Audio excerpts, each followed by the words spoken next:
Good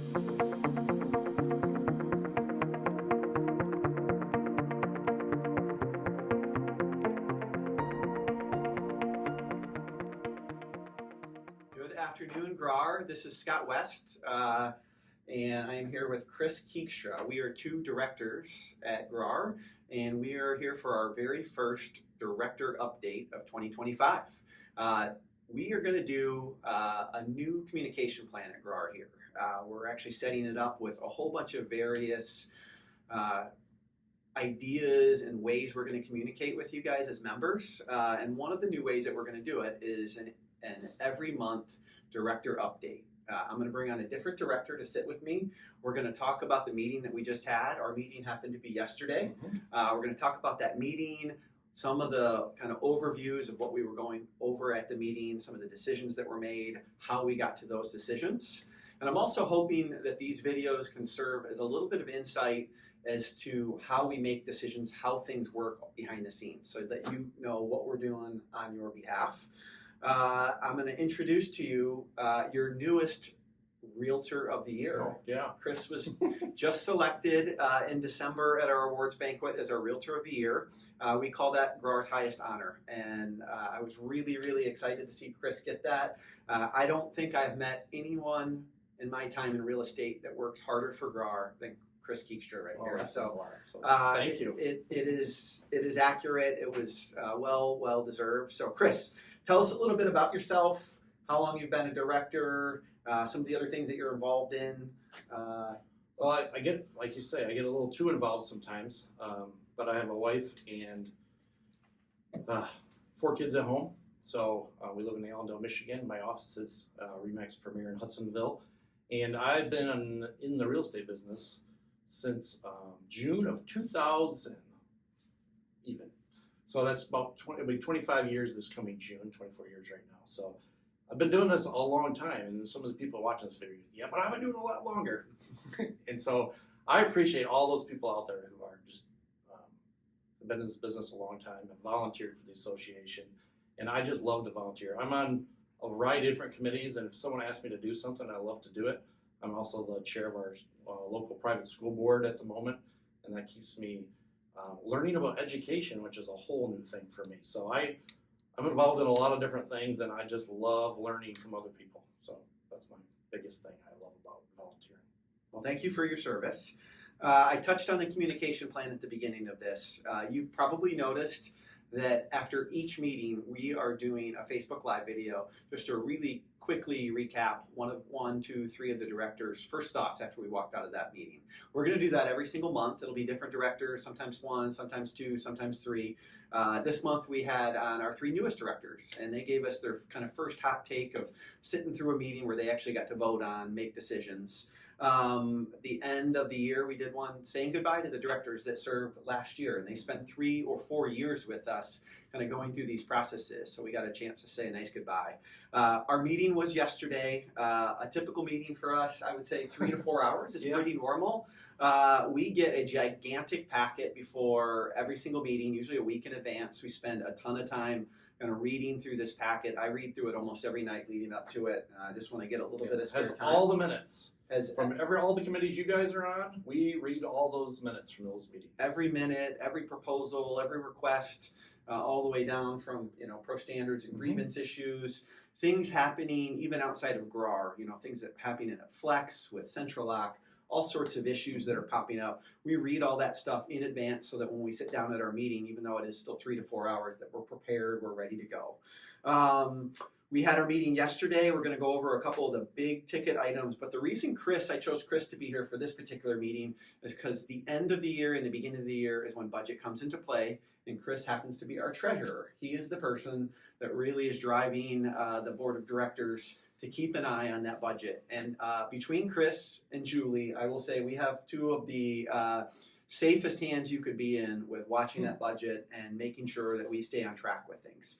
Kris, I was really hoping you would tell us a little bit about not necessarily any of the numbers and the details that we're dealing with the budget, but how it all comes together. It's a complicated process. There are accountants and investment groups and different organizations, and they all sort of have to mesh together. So give us some insight. So as the treasurer of GRAR, it's our job to oversee everything that goes on.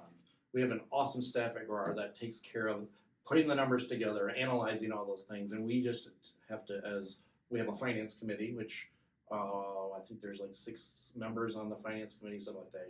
Julie can correct me someday when I'm wrong about that. But and so we have a finance committee that meets in the fall to go over all the numbers that Kelly and Julie, so we have Kelly Lash, who is our finance person here at GRAR, and Julie and her put that together and then present it to the finance committee. The finance committee looks at those and says, is this reasonable? How conservative is this budget? One of the biggest numbers that goes into that budget is how many members do we expect to have in 2025? And it also plays into our MISHRIC MLS part too. They want to know how many members GRAR is expecting this year. So if you look at the last 2 years, our membership is actually flat. So it's about the same as it was the year before. And our budgets are usually very conservative, which means that we're expecting more expenses than we are income. So we're trying to be a little more conservative on our budgeting so that we don't have big problems. So if we have more income, great. If we don't, it's still great. And we keep our expenses conservative so that if we have a big problem, then we can fix it and we'll have enough income to fix it. So we work on all that. But the biggest number that goes into there is how many members do we expect? And that's always a very difficult question, and we have to look at statistics to figure out what that is. And Finance Committee works on that with the help of the staff here. So we have a big reserve fund that GRAR has, and that is invested through Cap Trust. And we had a different financial advisor 5 or 6 years ago when I was on the board, and we switched to this Cap Trust, and we love them. Those guys really do a great job of making sure our money is safe, invested well to grow, so it's not just sitting in an account doing nothing. Yep. It's really invested well. So that's kind of the biggest things as far as our budget goes. We try to make sure we don't spend any money we don't have to. And we try to keep dues. If you look at how long our dues have been the way they are today, it's been a long time. And I don't remember what year it is, but it's over a decade that I think since we've raised dues.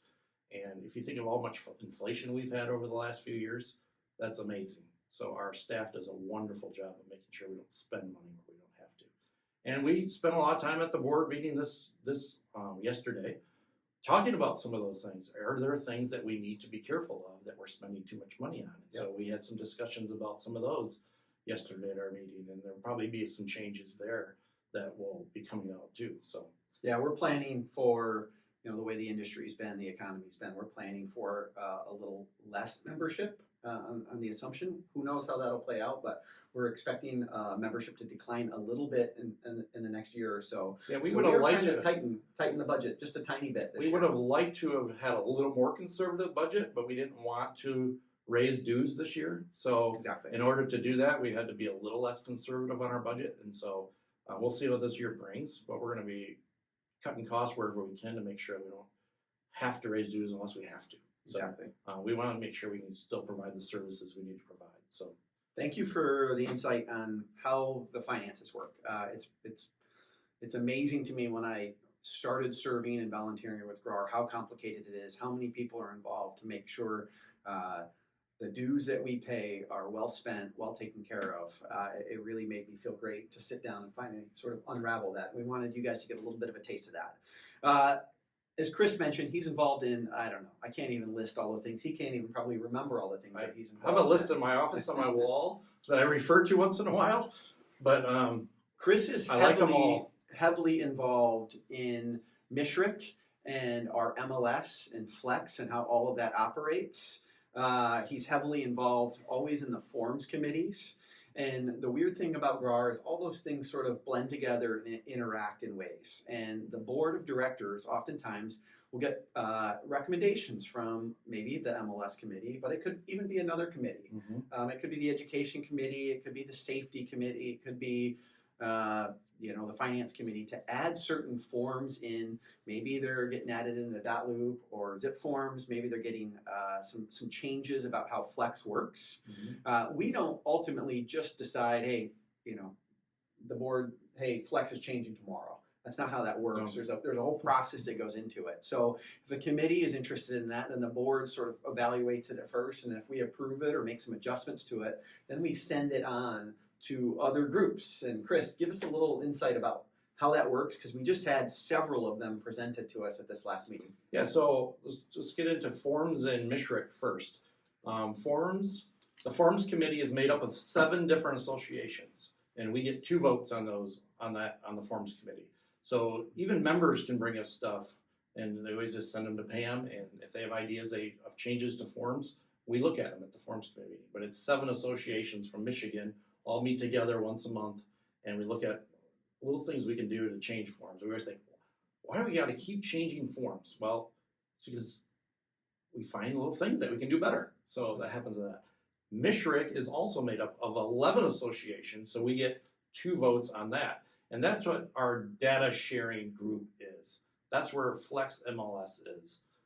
So all our data from all our listings, all our solds, everything goes to MSHRC, combines with those other 11 associations, and then we have data shares with other groups in the state of Michigan, combining all that data together, and then we put those, that's how you get it in Flex. Flex is just the source where you get it, or the software that you use to get it, but behind that is all that data is brought together, and then you get to see it in Flex. So when we make a decision, so say you say, I want to make I think one of the suggestions was a field of, if you're selling a lot and you want a certain builder for it. An exclusive builder. Exclusive builder. We see that a lot.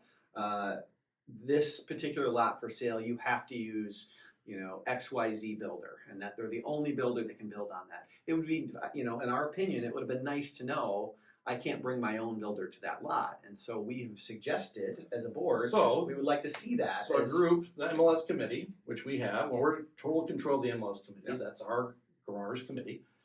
Meets, I think, quarterly. And then they take suggestions and they send them to the MSHRC CEO. And the MSHRC CEO says, okay, is this something we can do easy that everybody can agree to? Or do we need to send it to the MSHRC Specs Committee? And most of these things go to the MSHRC Specs Committee. I'm also on that committee, so when we meet as that committee, we look at each one of those items, and every one of these 11 associations bring their ideas. And we look at them, is this a good idea to add or not a good idea to add? Does one association want it? And if they want it, does it really matter to them if they get it? If that's so, then we'll probably still do it as long as it doesn't negatively affect another association. And we go through those and figure that out. So if the whole point of that is, if GRAR wants to change something on the MLS, like add that field for the builder, we have to do that and get 11 other associations to agree with us to do that. So it's complicated. Yes, and then after that, the MSHRC board has to meet and also agree to it. So it's like a committee under MSHRC Specs Committee is a committee under the board to under the MSHRC board, just like one of our committees would be. Sure. And most of those things are rubber stamped by the time they get through the Specs Committee, but sometimes there's a little debate still. So that's the difference, and most people don't realize that Flex MLS isn't a GRAR product.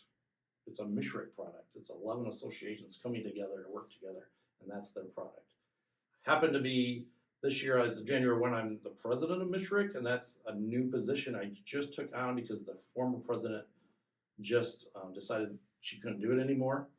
And so I'm learning right now what that means. And so I hope that's a benefit to GRAR that I'm in that position, because otherwise I wouldn't do it because it's a lot of work. Yeah. But if I hope that's a benefit to GRAR to say, I know what's going on behind the scenes at MSHRC so that we can get things that we need faster. Accomplished. Yeah.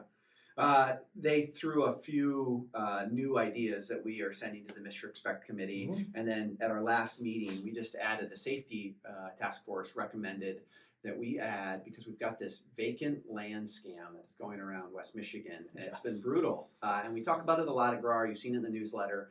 But there is an idea to add some sort of prompt when you're inputting a new listing that's a vacant. That would just trigger, hopefully, somebody that maybe doesn't follow the newsletter or hasn't seen it or forgot about it.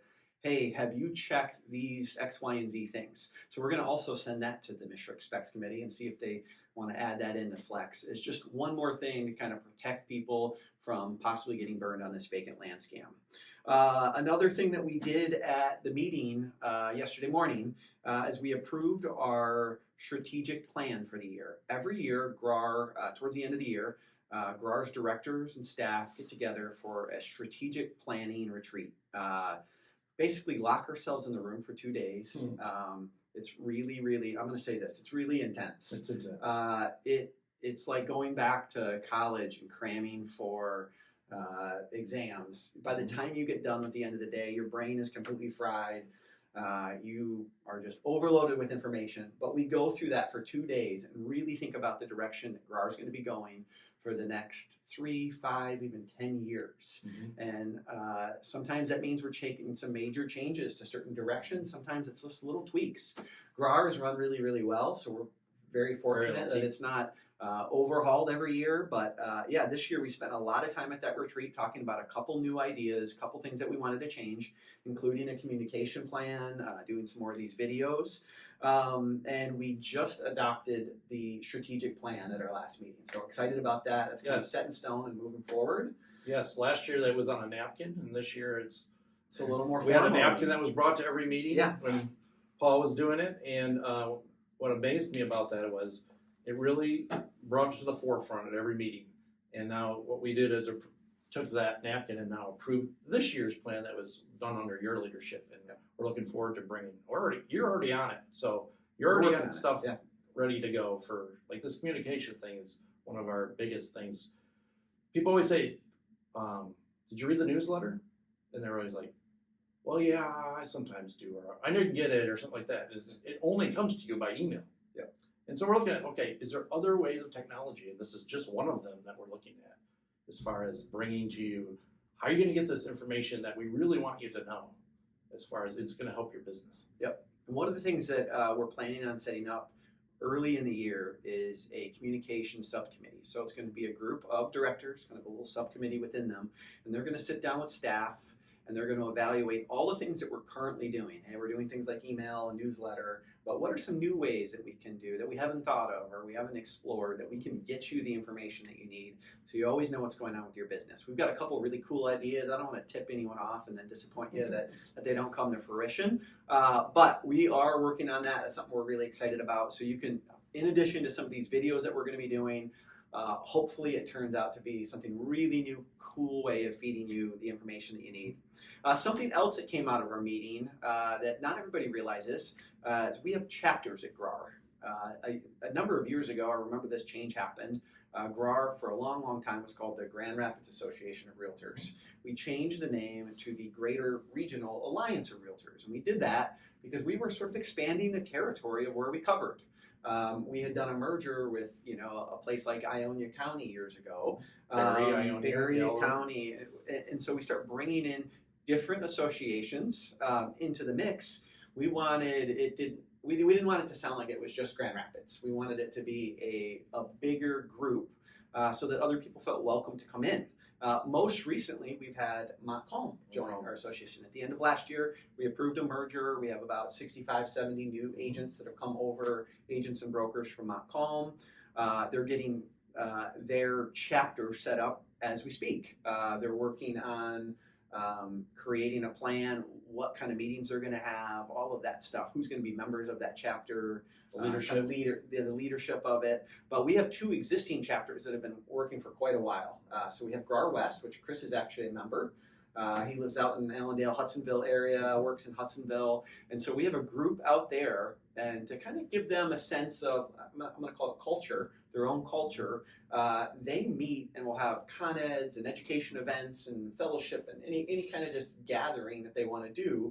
And they plan those a lot of times at the very beginning of the year for the whole year.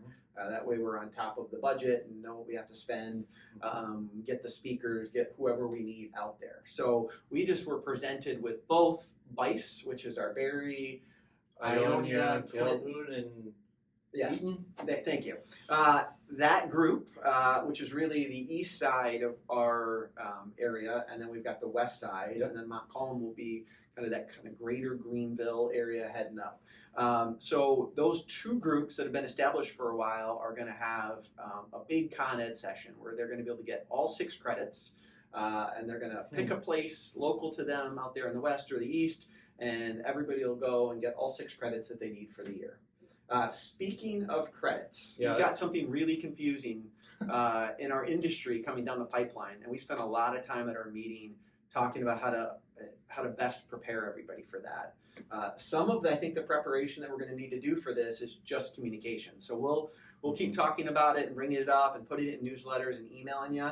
But just to give you a little bit of a sneak peek of what to expect, it has to do with our Con Ed cycle for Code of Ethics and the new Fair Housing. And what we've got is we've got NAR, who has their own requirements that are completely separate from the state and what LARA is. And then we passed a law in Michigan, new law, that added a 1 hour a year fair housing for the state of Michigan. Correct. So that's where it gets confusing. And many of you remember when our license all expired on October 31. Well, that's not the case anymore. So you really have to pay attention to your Con Ed now. Don't just figure on it just happening the way it used to happen. So if you're new in this business, you're fine. You don't have nothing to adapt to because it's the only thing you know. But when it comes to this new Con Ed, know when your expiration date is. Mine just happened. So mine expired, I think, in January, so I just renewed mine. Same. So that I had to make sure that all my Con Ed was done before that date. And I just like to get a lot of Con Ed, so I just go to everything. So, but now, the problem we're going to have is with the Code of Ethics training. So NAR has a 3-year cycle for their Code of Ethics training. We just finished that. So in the past, GRAR made it mandatory for all our members to get their Code of Ethics training in the first year of the 3-year cycle. So you probably got some emails in the last month or so say, did you get your Code of Ethics training done? Well, if you've been with the GRAR for the last 3 years, you got it done on the first year of this 3-year cycle. Our new 3-year cycle starts in 2025. So it's 25, 26, and 27 is the next cycle. GRAR, we voted yesterday to do what we did in the past and have all our members required to do their Code of Ethics training in this year 2025. Now, when we have new members, they do it part of new member orientation. So we don't worry about that. But if you're members, you're going to be expecting emails or communications from us, more than emails, that say that you're going to be doing your Code of Ethics. We're going to require the Code of Ethics training be done in the first year again, just like in 2025. Then you don't have to worry about it for the next 2 years after that. So that's the Code of Ethics training. So expect that to happen this year. And you can't just take any Code of Ethics training. You need to take a Code of Ethics training that is sponsored, or I don't know what the best word is, but it has NAR's qualifications. Accredited, approved by NAR. It has to be approved by NAR. And that's when we get, so you got Code of Ethics training. Now we get into fair housing.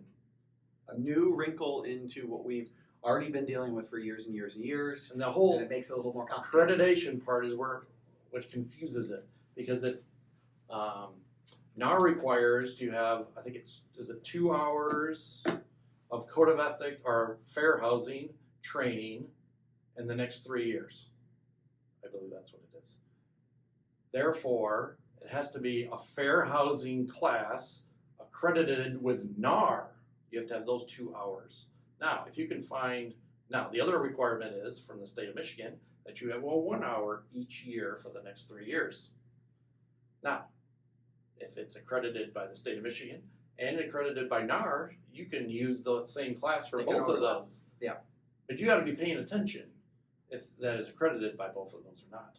Yep. So you might have to do 2 hours plus the 1 hour per year if you're not watching where these classes are accredited you're taking from.